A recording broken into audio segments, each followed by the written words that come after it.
মুসলিমরা মানুষ জাতির আশীর্বাদ। এখানে অমুসলিমদের কি হবে যারা জন্ম থেকেই মুসলিম নয়? বোন, আপনি প্রশ্ন করলেন যে এক হিন্দু ভদ্রলোক বলেছেন মুসলিমরা মানব জাতির আশীর্বাদ, আলহামদুলিল্লাহ সুম্মা আলহামদুলিল্লাহ।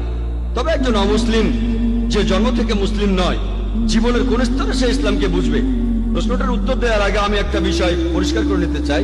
আমাদের নবীজি মুহাম্মদ সাল্লাল্লাহু আলাইহি সাল্লাম বলেছেন, প্রত্যেক শিশু দীনুল ফিতর নিয়ে জন্ম নেয়। দীনুল ফিতর অর্থাৎ আল্লাহর ধর্ম। প্রত্যেকটা শিশু মুসলিম হয়ে জন্মায়, পরবর্তীতে তাকে প্রভাবিত করে বাবা মা, গুরুজনেরা, শিক্ষকেরা। সে তখন শুরু করে মূর্তি পূজা, অগ্নি পূজা, এভাবে সে অমুসলিম হয়ে যায়। সেজন্য ইসলাম ধর্ম অনুযায়ী প্রত্যেক শিশু মুসলিম হয়ে জন্মায়, অর্থাৎ আল্লাহর কাছে সে আত্মসমর্পণ করে। পরবর্তীতে তার পরিবেশের প্রভাবে সে অমুসলিম হয়ে যেতে পারে। তাই কোন অমুসলিম যখন ইসলাম গ্রহণ করে, এখানে শব্দটা আসলে কনভার্ট হবে না। কনভার্ট মানে হলো এক পথ থেকে আরেক পথে যাওয়া, বা এক বিশ্বাস থেকে আরেক বিশ্বাসে। এখানে সঠিক শব্দটা হবে রিভার্ট। রিভার্ট মানে সে আসলে মুসলিম ছিল, পরে অমুসলিম হয়ে গিয়েছিল, তারপর আবারও ইসলামের পথে ফিরে এসেছে। তাই সঠিক শব্দটা হলো রিভার্ট। তাহলে প্রত্যেক মানুষই জন্মায় নিষ্পাপ হয়ে, সে মুসলিম হিসেবে জন্মায়, পরবর্তীতে সে ভুল পথে চলে যায়। এবার